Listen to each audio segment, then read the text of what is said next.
ॐ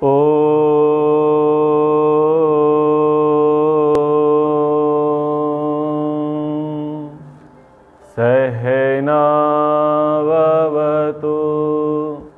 सहनौ भुनक्तु सह वीर्यं करवावहै तेजस्विनावधीतमस्तु मा विद्विषावहै। ॐ शान्ति शान्ति शान्तिः। प्रार्थना। तूने हमें उत्पन्न किया, पालन कर रहा है तू, तुझसे ही पाते प्राण हम, दुखियों के कष्ट हरता है तू। तेरा महान तेज है, छाया हुआ सभी स्थान, सृष्टि की वस्तु वस्तु में तू हो रहा है विद्यमान। तेरा ही धरते ध्यान हम, मांगते तेरी दया। ईश्वर हमारी बुद्धि को श्रेष्ठ मार्ग पर चला। दाता हमारी बुद्धि को सत्य मार्ग पर चला। ईश्वर हमारी बुद्धि को वेद मार्ग पर चला, योग मार्ग पर चला, धर्म मार्ग पर चला।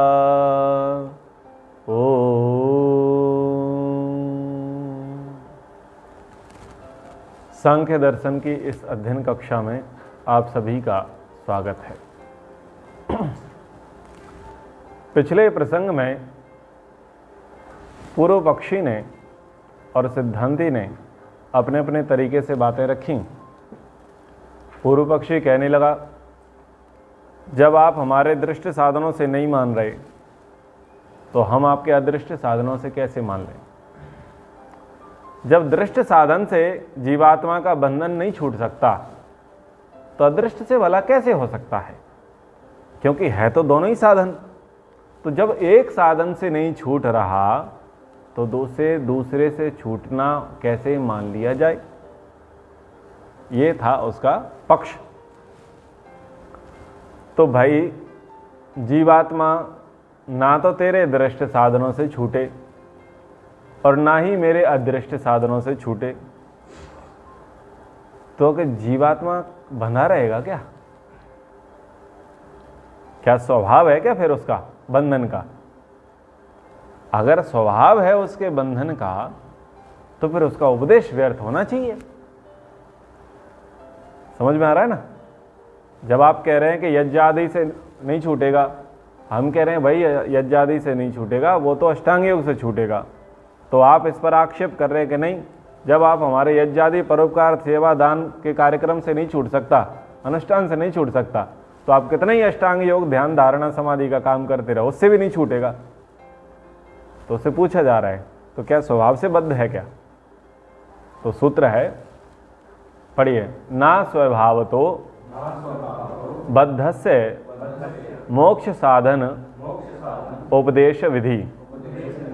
तो यहाँ पर भाष्यकार ने कहा, सूत्रकार ने, महर्षि कपिल जी ने, कि यदि जीवात्मा स्वभाव से बद्ध होता तो उसके उपदेश ना होता। किस विषय में? कि ये मुक्ति को प्राप्त कर ले, ये बंधन से छूट जाए। तो इस प्रकार का उपदेश शास्त्रों में फिर ना होता। और शास्त्रों में तो कहा गया है, यजुर्वेद में जैसे कहा, तमेव विदित्वा अति मृत्युमेति नान्य पंथा विद्यते यनाय। आप केवल उस परमात्मा को जान करके ही, इस अष्टांग योग के मार्ग पर चलकर ही इस जन्म मरण के चक्कर से छूट करके मुक्ति को, परम पद को, प्रभु को प्राप्त कर सकते हैं। इसके अतिरिक्त कोई मार्ग नहीं। ये बात शास्त्र में कही। और क्या कहा, तमेव विदित्वा न विभाय मृत्यु। जब आप उसे जान लोगे, किसे, ईश्वर को जान लोगे, तो आपको मृत्यु का भय नहीं होगा। ठीक है, यजुर्वेद हम पढ़ते हैं ना, क्या पढ़ते हैं कि जो मंत्र आते हैं 40वें अध्याय में, मंत्र हैं कुछ इस प्रकार से, यस्मिन् सर्वाणि भूतानि आत्मैवाभूत विजानतः, यस्मिन् सर्वाणि भूतानि आत्मन्यवानुपश्यति। ऐसे क्रमशः मंत्र आते हैं। तत्र को मोह का शोका एकत्व अनुपश्यते, ततो न विजुगुप्सते, ततो न विजिगुप्सते। इस प्रकार से वचन आते हैं।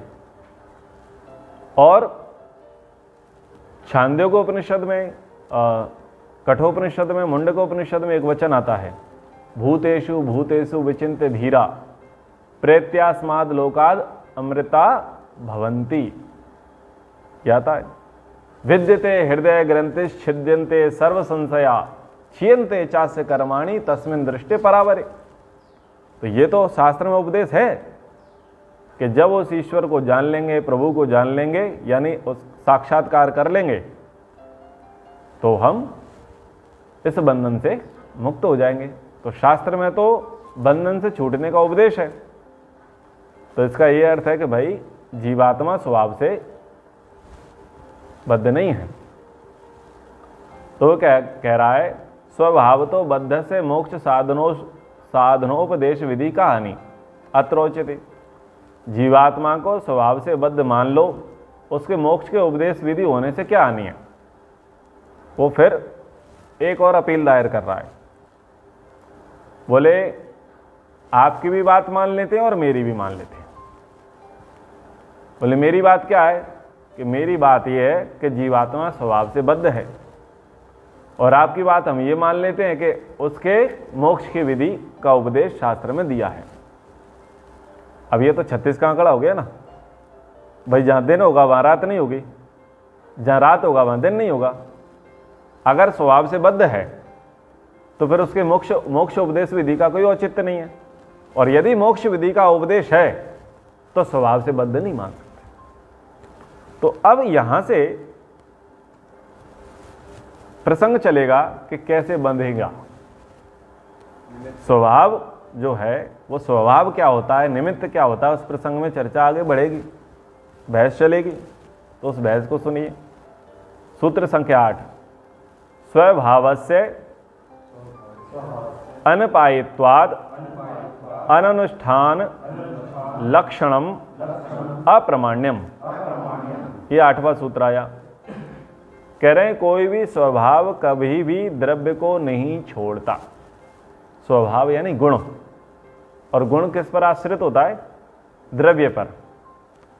तो द्रव्य कभी गुण को नहीं छोड़ता और गुण द्रव्य को नहीं छोड़ता, दोनों के समवाय संबंध हैं। ये वैशेषिक दर्शन में हमको पढ़ने को मिलता है, दोनों के संबंध हैं। इसलिए ऐसा उपदेश अप्रामाणिक है जिसका आचरण ही ना किया जा सके, फिर तो ये उपदेश ही अप्रामाणिक हो जाएगा। तो जो अप्रामाणिक उपदेश है जिसको आचरण में ही नहीं लाया जा सकता, तो ऐसे उपदेश का मतलब क्या। तो वो कह रहे हैं स्वभाव से नहीं छूटता, स्वभाव कभी हटता नहीं है। जो जो स्वभाव जिस जिस द्रव्य का होता है उस द्रव्य को वो कभी नहीं छोड़ता। जैसे अग्नि का स्वभाव क्या है, उष्णता, रूप, ये गुण है उसका। अग्नि होगा तो प्रकाश होगा, और अग्नि नहीं होगा तो प्रकाश नहीं होगा। अग्नि होगा तो आपको जलन होगी, ताप होगा, उष्णता आएगी, और अग्नि नहीं होगी तो नहीं होगी। तो वो क्या उस गुण को छोड़ेगा, नहीं छोड़ेगा। जल में क्या स्वभाव है?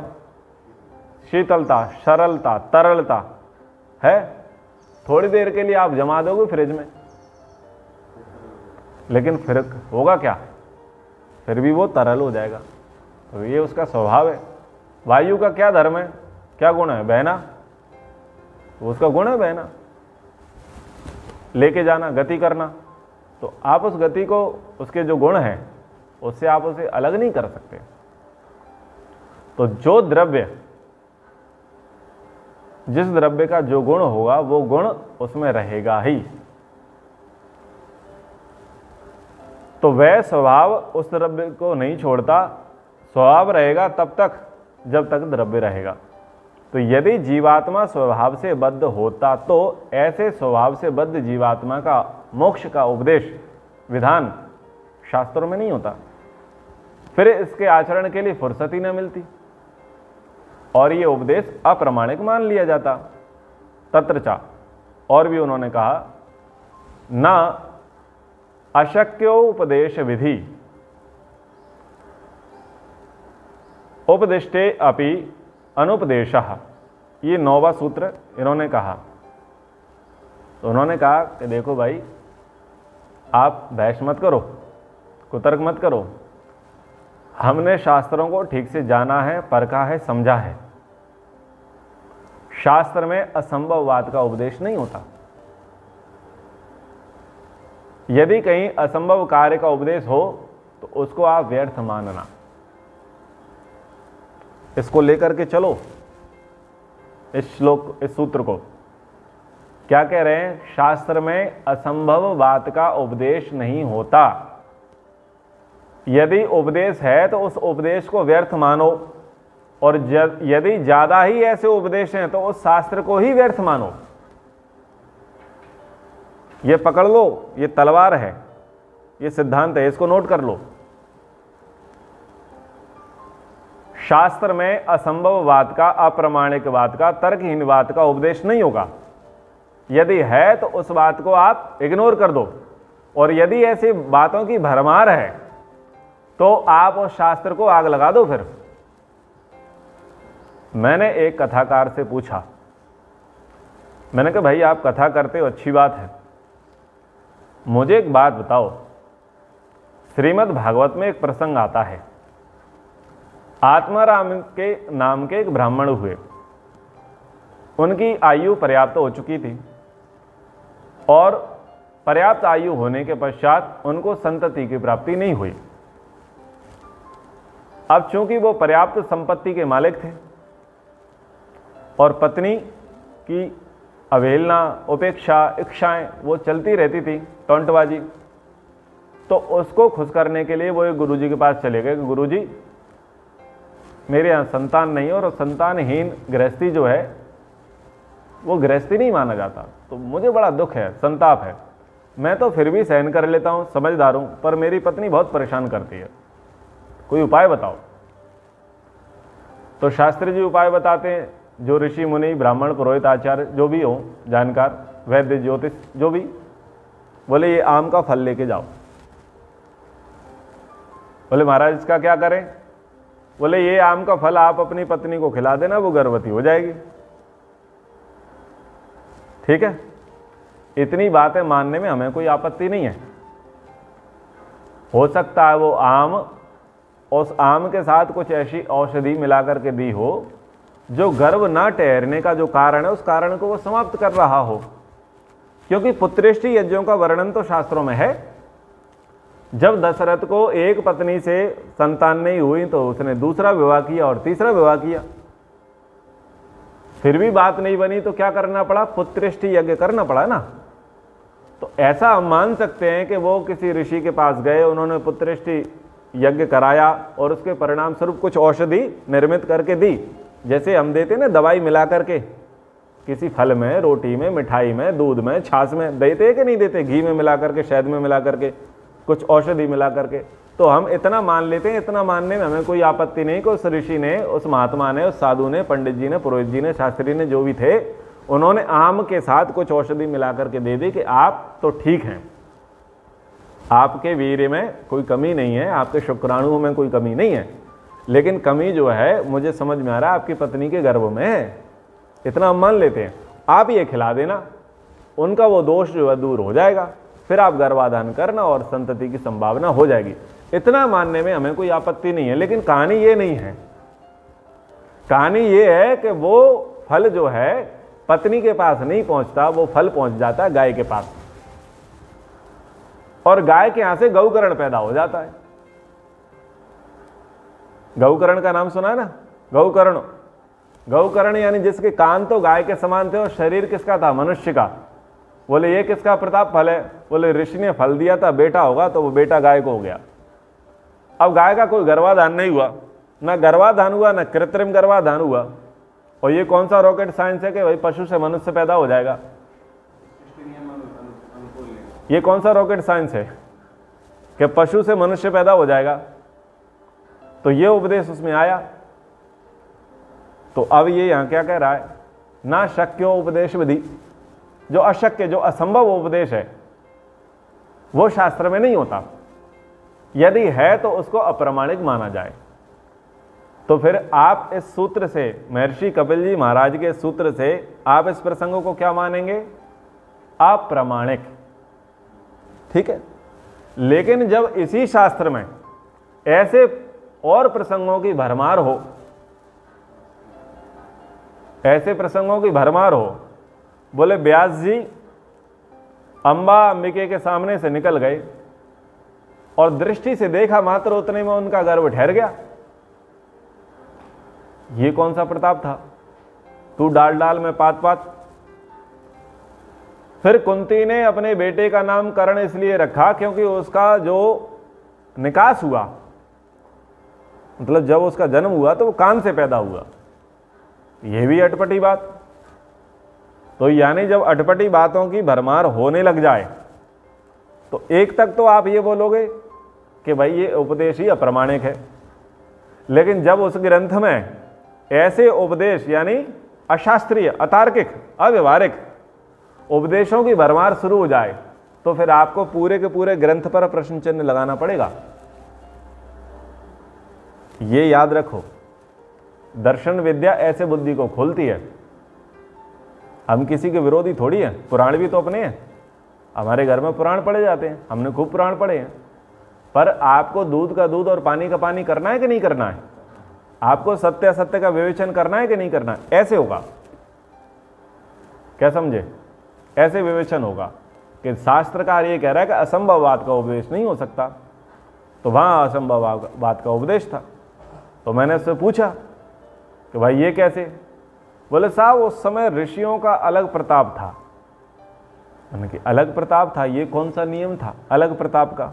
उसका कोई प्रमाण तो बता दो, कहीं लेख तो बता दो कि ऐसे ऐसे प्रतापी ऋषि होंगे और वो ऐसे ऐसे कांड कर बैठेंगे। ठीक है, इसका कहीं उपदेश भी तो बता दो, कहीं वरदान बता दो, कहीं पर कुछ और प्रसंग तो बता दो कि वो ऐसा कर बैठेंगे। बोले साहब अब हम ज्यादा नहीं जानते, होता होगा उस जमाने में। भाई जो उस जमाने में होता था वही आज के जमाने में होता है। लोग तो वही है ना, लोग तो वही है। सृष्टि नियम तो यथावत चल रहे हैं। जब पहले से चीजों में परिवर्तन नहीं आया तो आज कहां से आ जाएगा? जो सृष्टि नियम है, प्रकृति के जो नियम, वो तो शाश्वत है, वो तो सदा चले आ रहे हैं। उनको चैलेंज मूर्खता से देना ठीक नहीं है। तो ये उपदेश लिख लो, ये सूत्र लिख लो, सांख्य दर्शन के पहले अध्याय का 9वां सूत्र।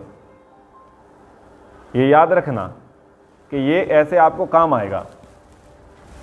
तो उपदेश करने पर भी वह अनुपदेश के तुल्य है। यदि ऐसा उपदेश हो गया तो वो किसके बराबर है? उपदेश, अनुपदेश यानी उपदेश जैसे ना ही किया गया हो उसके बराबर है। उसका अनुष्ठान असंभव है, उसको आचरण में लाना असंभव है। इसलिए जीवात्मा स्वभाव से बंधन में नहीं है, किंतु किसी कारण से बंधा हुआ है।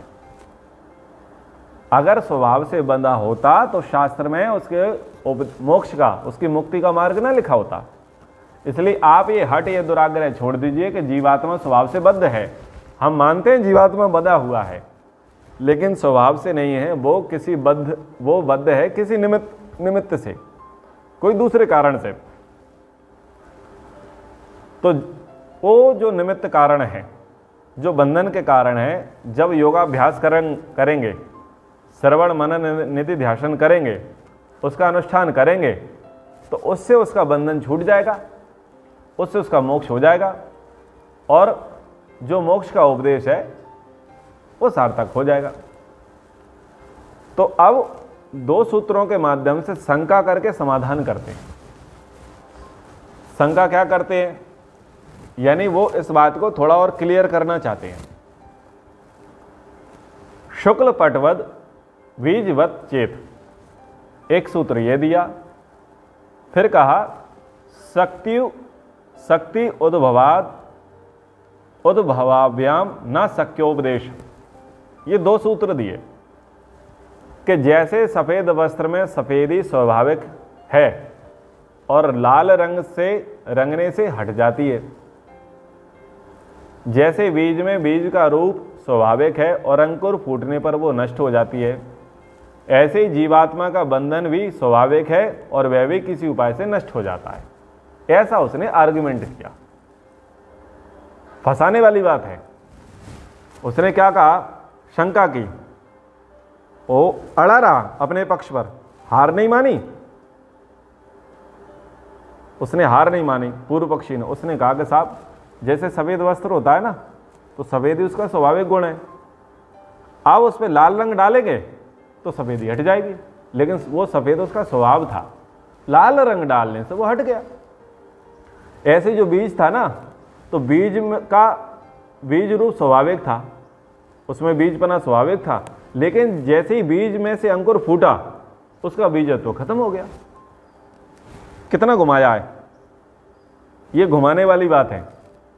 सामान्य व्यक्ति पकड़ ही ना पाए और मान ले हाँ बात तो सही है। कल रात्रि को मैं एक वीडियो देख रहा था, और वो वीडियो जो है पाकिस्तानी लोगों का था। बोले कि लाहौर से कराची एयरलाइन हवाई जहाज जो है 1.5 घंटे में जाता है, लेकिन 90 मिनट में वापस आ जाता है, कैसे? तो वो लोग चकित हो गए। बोले साहब, पाकिस्तान में कुछ भी हो सकता है, 1.5 घंटे में जाता है, 90 मिनट में आ जाता है, पाकिस्तान में कुछ भी हो सकता है कहीं?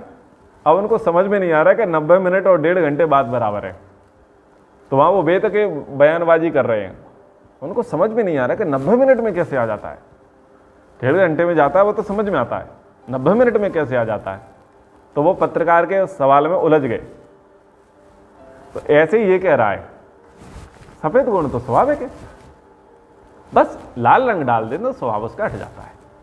बीज में बीज का गुण, बीज रूप होना स्वाभाविक है, बस वो फूट जाता है तो बीज तो खत्म हो जाता है। ये वैसे ही गोलमोल बातें हैं जिससे व्यक्ति आराम से फंस जाए। तो ऐसे ही जीवात्मा का बंधन भी स्वाभाविक है, बस कोई उपाय मिलता है तो वो मुक्त हो जाता है, वो छूट जाता है, उसका बंधन छूट जाता है। तो सिद्धांती कहता है भाई ऐसी बात नहीं है जो तुम कह रहे हो। वास्तव में वहां वस्त्र और बीज में शक्ति का उद्भव और अनुद्भव होता है। जो बीज था और वस्त्र था, उसमें तो शक्ति का उद्भव अनुद्भव है, और उद्भव अनुद्भव होना यही तो उसका गुण था। ये गुण था, तभी तो वो रंग पाया।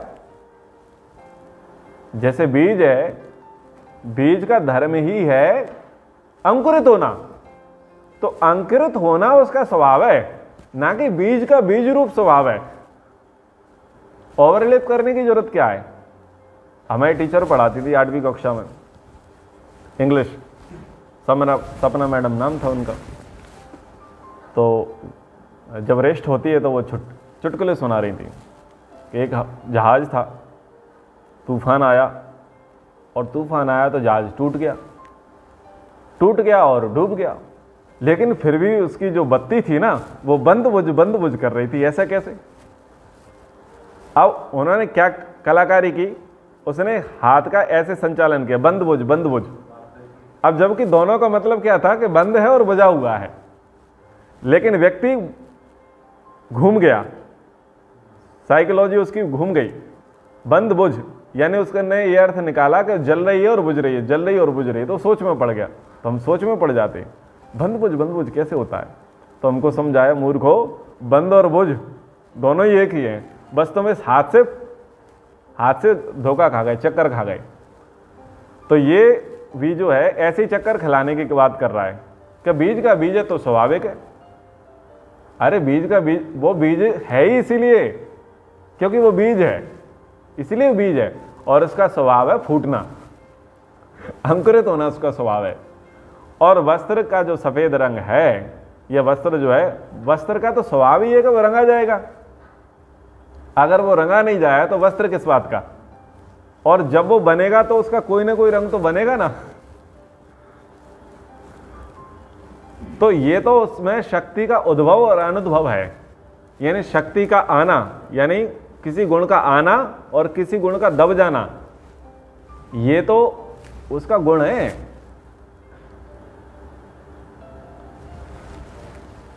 तो ऐसा इन्होंने कहा। आगे देखते हैं, समय है।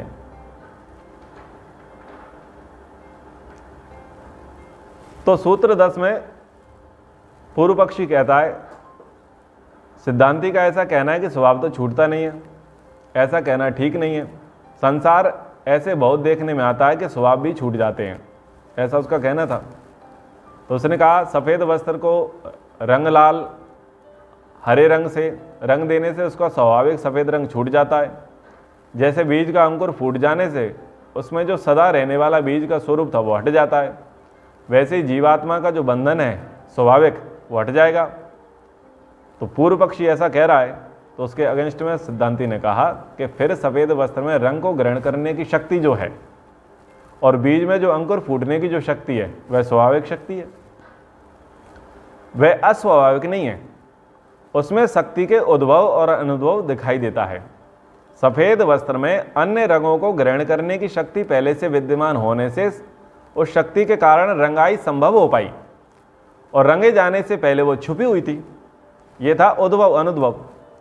ऐसे ही बीज में अंकुर फूटने की जो शक्ति है वह पहले से विद्यमान होती है, अंकुर फूटने के बाद वो उद्भव हो जाती है, और अंकुर फूटने से पहले वो दबी हुई थी, अनुद्भव, अप्रकट थी। यदि ऐसा ना होता तो सफ़ेद वस्त्र का सफ़ेद रंग और बीज का बीजत्व व्यर्थ हो जाता। ये इसका भाष्य है। इसलिए शास्त्र में असंभववाद का उपदेश नहीं होता। जीवात्मा का बंधन तो स्वाभाविक नहीं है किंतु निमित्त से है। तो निमित्त से बंधे जीवात्मा का मोक्ष का उपदेश ठीक है, असंभव नहीं है। तो अब जो है यहाँ से चर्चाएं आरंभ होंगी, और चर्चाएं बड़ी अच्छी हैं। तो वो बहस ये करेंगे कि चलो ये बताओ, आपने ये मान लिया, हमने ये मान लिया कि वो स्वभाव से बंधा नहीं है, हम इस बात को मानने के लिए तैयार हो गए कि वो निमित्त से बंधा है। तो ऐसा कौन सा निमित्त है? निमित्त तो बताओ हमें, ऐसा कौन सा निमित्त है जिसकी वजह से वो बंध गया है? तो उन निमित्तों पर चर्चा होगी, उन निमित्तों पर, उन कारणों पर चर्चा होगी। तो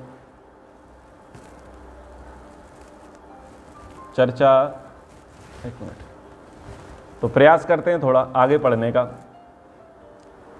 तो कह रहे हैं, ना काल योग तो व्यापिनो नित्य से सर्व संबंधात। उन्होंने सोचा काल से बंधा होगा, समय से, टाइम से। तो जीवात्मा काल के संबंध से बंधा हुआ नहीं है, क्योंकि जो व्यापक और नित्य पदार्थ होता है उसके सबके साथ सदा संबंध बना रहता है, इसलिए काल बंधन का कारण नहीं है। काल स्वयं में स्वतंत्र द्रव्य है, और वो कैसा है? नित्य है, सदा है। जब वो नित्य सदा है तो उसके साथ कौन बंधा रहेगा? उसकी अपनी एक सत्ता है। तो काल, समय हमको नहीं बांध सकता, समय जीवात्मा को नहीं बांध सकता कि साहब वो तो समय का ऐसा चक्र चला, वो आकर के फंस गया। वो तो घड़ी घिर रही थी उसकी। वो तो उसका समय ही कुछ ऐसा था साहब, ऐसे व्यवहार में बोलते हैं ना, उसका तो समय ही कुछ ऐसा था। उसकी घड़ी, हमारे तरफ घड़ी को बोलते हैं घड़ी, घड़ी ग्रह है, उसके ये योग खराब थे, इसलिए आकर वो बंध गया। तो यहाँ पर सूत्रकार कह रहे हैं ना भाई, ये बात नहीं है कि काल की वजह से वो बंध गया। फिर उन्होंने कहा और तुक्का लगाया और विचार किया, बोले देश स्थान, तो उसके लिए सूत्र आया ना देश योग तो अपि अस्मात्, जीवात्मा देश के कारण से भी बंधा हुआ नहीं है, क्योंकि देश तो सर्वव्यापक है। देश यानी स्थान, जगह, स्थान तो सब जगह है। अगर स्थान से बंधा होता किसी पर्टिकुलर स्थान से, तो फिर क्या वो व्यवहार कर पाता? तो स्थान भी सर्वव्यापक है, स्थान भी सर्वव्यापक है, सभी जगह स्थान है। स्थान अगर सबको बांध ले, प्रत्येक जीवात्मा को, तो फिर कोई हिल पाएगा? बेड़ियों की तरह बंधा रह जाएगा, ना कोई कार्य व्यापार हो पाएगा, कोई एक दूसरे को खाना भी नहीं खिला पाएगा साहब, कपड़े भी नहीं बन पाएंगे, कोई व्यवहार नहीं होगा यदि स्वभाव से है तो, क्योंकि स्वभाव छूटता नहीं है। अगर स्थान से बंधा हुआ मान ले, तो आप यहाँ बैठे, मैं यहाँ बैठा हूँ, बस बैठे ही रहेंगे, और फिर हमारा राम नाम सत्य भी नहीं होगा। क्यों नहीं होगा? क्योंकि बंधे हैं ना, बंधे हैं तो राम नाम सत्य भी नहीं होगा, यानी ये शरीर छूटेगा भी नहीं, क्योंकि शरीर छूटेगा तो दूसरा शरीर चाहिए, और दूसरा शरीर के लिए स्थान बदलना पड़ेगा। स्वभाव को पकड़ लो, स्वभाव यानी छूटना नहीं है, स्वभाव का मतलब है छूटेगा नहीं। तो यदि स्थान से हम बंधे हैं, तो ना तो स्थान हमें छोड़ेगा, ना हम स्थान को छोड़ेंगे। लेकिन क्या देखा जाता है कि हम स्थान को छोड़ते हैं और स्थान हमें छोड़ता है, मतलब हम उससे बंधे नहीं है। ना काल हमें बांधता है, ना काल हमको बांधता है, हम उससे बंधे नहीं है। हम भी स्वतंत्र हैं, वो भी स्वतंत्र है, हम उससे भी बंधे हुए नहीं हैं। तो उसने फिर विचार किया, भाई काल से नहीं बंधे, स्थान से नहीं बंधे, अवस्था से बंधे होंगे। तो सूत्र आया न अवस्था तो देह धर्मत्वात् तस्याः। बोले कि नहीं, अवस्था से भी नहीं। जो शरीर में बाल्य अवस्था, वृद्ध अवस्था, यौवन अवस्था होती है, ये भी बंधन का कारण नहीं है। क्यों? क्योंकि अवस्था परिवर्तन तो देह का धर्म है। आज बच्चे थे, कल जवान हुए, फिर प्रौढ़ हुए, फिर वृद्ध हुए, फिर राम नाम सत्य हो गया, फिर चिता में जल गए। तो देह स्थायी नहीं था, देह एक जैसा स्थायी नहीं था, देह तो परिणामी था, उसमें तो परिवर्तन आ रहे थे, विकार आ रहे थे। तो जिसकी खुद का कोई ठिकाना नहीं है साहब, वो दूसरे को कैसे एक ठिकाने पर बांध के रखेगा? तो फिर उसने और सोचा, और सोचते हुए बोला असंगो अयम पुरुषा इति। ये जो जीवात्मा है, ये जो आत्मा है, ये असंग है, अथवा अर्थात अवस्था परिणाम रूप देह धर्म से असक्त है, पृथक है। इसलिए आप ऐसा आर्गुमेंट मत करो कि इसको रूप बांध ले, इसको समय बांध लेगा, इसको काल बांध लेगा, इसको स्थान बांध लेगा, इसको शरीर बांध लेगा, क्योंकि ये इसके अंदर अवस्था परिणाम नहीं है। तो जो जीवात्मा शरीर से भिन्न है और जीवात्मा का देह है परिणाम वाला, तो इस देह से वो असक्त है, असंसक्त है, घुला मिला नहीं है। और श्रुतियों में भी ऐसा पढ़ने को मिलता है, असंगो ही अयम पुरुष, ये असंग है, किसी के साथ घुला मिला नहीं है। जैसे औरों में परिणाम आते हैं, ऐसे इसमें परिणाम नहीं आते।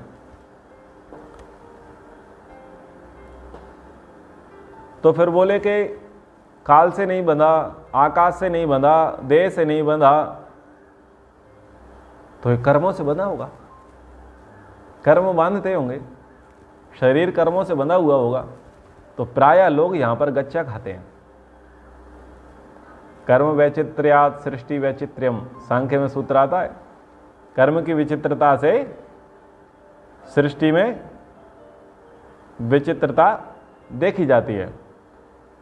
और क्या कहते हैं, अवश्यमेव भोक्तव्यम कृत कर्म शुभाशुभम, जब तक कर्म बंधन नहीं होगा तब तक तुम्हारा मुक्ति संभव नहीं है। और कर्म क्या करते हैं, बोले कर्म बांधते हैं। तो कर्म पर कितनी सारी फिलॉसफी है, कर्म बांधते हैं, कर्म बांधते हैं, तो उन्होंने भी कहा कर्म बांधते हैं, कर्म की वजह से बंधन होता है। तो कर्म उसका बंधन है, तो उस पर चर्चा करते हुए कहते हैं ना कर्मणा अन्य धर्मत्वाद अति प्रसक्तेश। ये जो कर्म है इंद्रियों व अहंकार आदि से किए जाने वाले वर्तमान कर्मों से भी जीवात्मा बंधा हुआ नहीं है।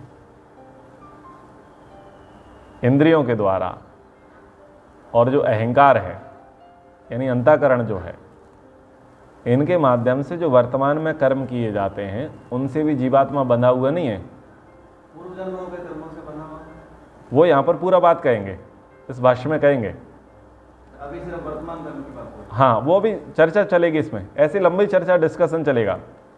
ये कर्म अहंकार के धर्म है।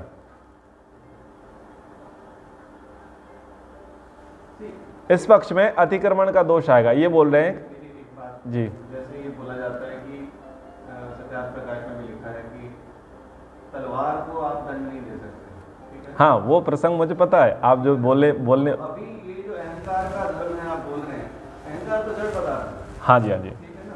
अब अहंकार को आप बोले, अहंकार का कर्म करता कौन है इसमें? करता तो जीवात्मा ही है। अभी इसमें आएगा प्रसंग, अहंकारो कर्ता न पुरुष, ऐसे आगे सूत्र आएगा।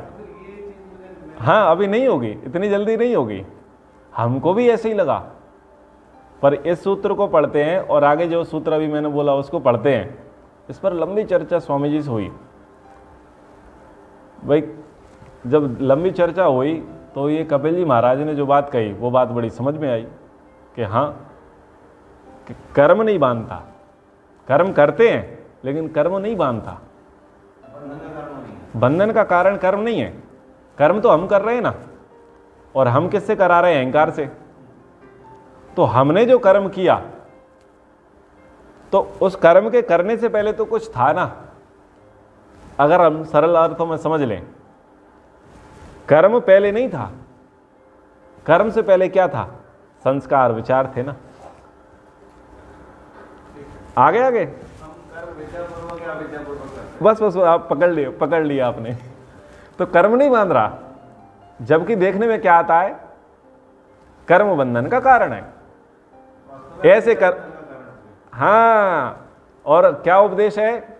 ना कर्म लिप्यते नरे, ऐसे कर्म मत करो। कर्म कर रहे हैं वो अविद्या के कारण अगर कर रहे हैं तो वो बंधन का कारण बनते हैं। बिल्कुल बिल्कुल, ये आगे आएगा, ये आगे आएगा, यही फाइनल होगा कि क्यों बंधा है और किससे मुक्ति होगी। बंधन का कारण और जीवात्मा की मुक्ति, उसका क्या कारण है वो भी आगे बताएंगे वो। तो हम कर्म पर यहां समझ लेते हैं, भाई कर्म कौन कर रहा है? कर्म तो अहंकार कर रहा है। किसके साधन से कर रहा है? अहंकार का बातें, अहंकार के इंस्ट्रक्शन फॉलो कौन कर रहा है? बोले इंद्रियां कर रही हैं। वैसे कराने वाला कौन था? निर्देश देने वाला इच्छा था, आत्मा था। तो आत्मा ने क्या किया? इच्छा किया। इच्छा किस आधार पर की? जैसी उसकी विद्या थी, वो विद्या थी या अविद्या थी, संस्कार, उसके आधार पर उसने कर्म किए। अब वो अच्छे कर्म थे या बुरे कर्म थे, वो एक अलग चर्चा है। लेकिन कर्म सीधा सीधा बंधन का कारण नहीं है। हाँ, कर्म कराने वाला कौन था? जैसे आपने उदाहरण दिया बंदूक का, तो बंदूक से तो कर्म हो गया ना, तलवार से तो कर्म हो गया, क्योंकि उसी के माध्यम से मारा। तो इस पर और आगे चर्चा करेंगे, हमारा समय होता है। मैं इसके भाष्य को पढ़ देता हूं। स्वामी जी जो कहते हैं कि यहां इस सूत्र में जो कर्म शब्द का प्रयोग हुआ है, उस कर्म शब्द से करणों की वृत्ति ग्रहण करनी चाहिए। करणों की वृत्ति, करणों यानी साधनों की वृत्ति, वृत्ति यानी स्वभाव, आदत, हैबिट, उनके जो जिस निमित्त वो बनाए गए हैं। अहंकार का काम है मैंने किया, अहंकार होगा, अहंकार तत्व की वजह से तो बोलते हैं कि मैंने किया। बुद्धि से सोचेंगे मन से संकल्प विकल्प करेंगे, ज्ञानेंद्रियों से जानेंगे, कर्म इंद्रियों से करेंगे। तो ये हैं तो सब के सब करण, उपकरण, यंत्र, साधन। तो कर्म शब्द से कार्य, व्यवहार, देना लेना, भाषण आदि व्यवहार है। शरीर इंद्रियों की इन क्रियाओं के कारण भी जीवात्मा बंधा हुआ नहीं है, क्योंकि जीवात्मा जो शरीर इंद्रियों तथा अहंकार आदि से कार्य करता है, अहंकार पुरुष से भिन्न वस्तु है, उसके अधीन इंद्रियों का कार्य है और ये दोनों पुरुष के अधीन है, जबकि उससे वो भिन्न है। अहंकार हुआ, इंद्रियां हुई, मन हुए, ये तो पुरुष से भिन्न है, जीवात्मा से भिन्न है। और ये से क्या होता है, व्यवहार हो रहा है, लेना व्यवहार, देना व्यवहार, लेन देन का व्यापार चल रहा है। तो लेन देन का व्यापार में जो सहयोगी तत्व है वो तो करण है, साधन है। तो कर्म तो ये कर रहे हैं, कर्म किसने किया? कर्म तो इन्होंने किया, मन ने किया, बुद्धि ने किया, अहंकार ने किया। इन्होंने उपदेश दिए, संकेत दिए, निर्देश दिए, बोला ना ज्ञानेंद्रियों को, कर्मेंद्रियों को। तो ये कर रहे थे, ये तो कर्मचारी थे, ये तो कर रहे थे। तो इसमें अति प्रसंग दोष भी आएगा।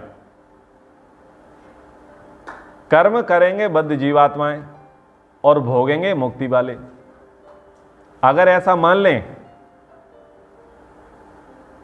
अगर ऐसा मान लें कि कर्म कोई करे और भरे कोई, तो इसमें अति प्रसक्त दोष आ जाएगा। मतलब वो छोटी से छोटी बात पकड़ रहे हैं कि कर्म तो करे अहंकार इंद्रियां और बंधन में जाए जीवात्मा। तो फिर ये तो ये नियम बन जाएगा कि बद्ध लोग तो करेंगे काम और जो मुक्त लोग हैं वो भोगेंगे, यानी मैं खाऊंगा और आपका पेट भरेगा। ऐसी सी चर्चा भी यहां आगे चलेंगी, बड़ी मनोरंजक चर्चाएं। तो इसमें मुक्ति का भी बंध प्रसंग आ जाएगा, फिर तो मुक्ति में भी बंधन शुरू हो जाएगा, क्योंकि दोनों बातों में समानता ये रहेगी जैसे शरीर इंद्रियां कर्म करें और बंधे जीवात्मा। कर्म किसने किए? शरीर ने, इंद्रियों ने, अंतःकरण ने कर्म किए और परिणाम कौन भोगे? जीवात्मा। तो इसका तो मतलब यही हुआ कि करे कोई और भरे कोई। तो अभी भी ये सूत्र जो है पूरी तरीके से यहां पर स्पष्ट नहीं होगा जब तक पूरा प्रसंग नहीं पढ़ा जाएगा, क्योंकि अभी तक एक पक्ष ऐसा ही है कि भाई ये जो अधीनस्थ तो हमारे ही हैं और ये स्वतंत्र रूप से थोड़ी ना भोग रहे हैं, भोगते तो हम ही हैं।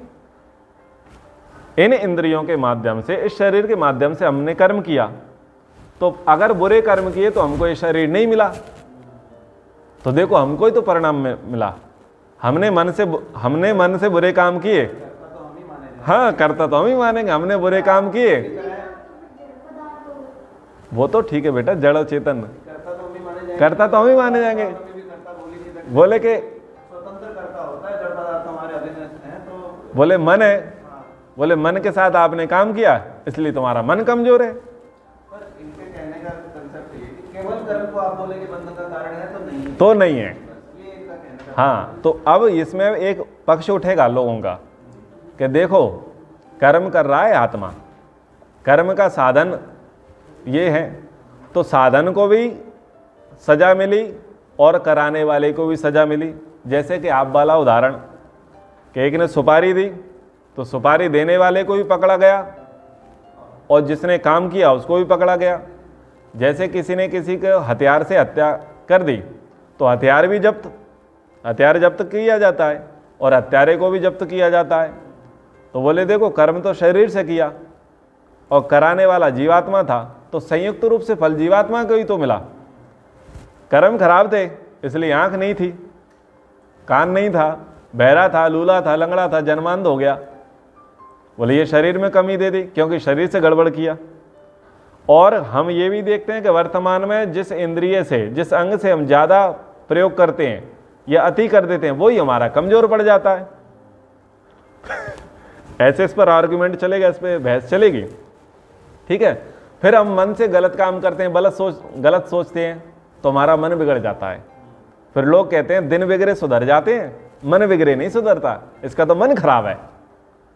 तो देखो मन खराब हो गया, फिर ऐसे ही बुद्धि को बोल देते हैं कि साहब इसकी तो बुद्धि कुंठित है, इसकी तो बुद्धि खराब है, इसकी तो मति खराब है। तो बुद्धि भी खराब हो गई अगर बुद्धि से गलत काम किए। तो देखो, शरीर के साथ काम कर रहे तो शरीर को भी दंड मिला है और तुमको भी दंड मिला है, तो ये तो बंधन का कारण हुआ कि नहीं हुआ? इन्हीं की वजह से तो तुम पशु पक्षियों की योनियों में गए, ये शरीर नहीं मिला, दूसरा मिल गया। तो ऐसे भी इस पक्ष को लिया जा सकता है। लेकिन प्रसंग चल रहा है कि भाई ये बता कि बंधा किससे और मुक्त किससे? तो बोले बंधन का कारण कर्म नहीं है, जो हम कर्म कर रहे हैं ये सीधा सीधा बंधन का कारण नहीं है, क्योंकि कर्म तो वाया वाया हो रहा है। कर्म तो वाया वाया हो रहा है, शरीर के माध्यम से, अंतःकरण के माध्यम से हो रहा है, और वो सीधा सीधा बंधन का कारण नहीं है। तो ऐसे ये बड़ा घोलमेल वाला प्रसंग है, बड़ा मनोरंजक प्रसंग है, बुद्धि खोल देने वाला प्रसंग है। तो इसको हम आगे भी पढ़ेंगे। कक्षा को हम यहाँ पर विराम करते हैं। एक बार ओम का उच्चारण। ओम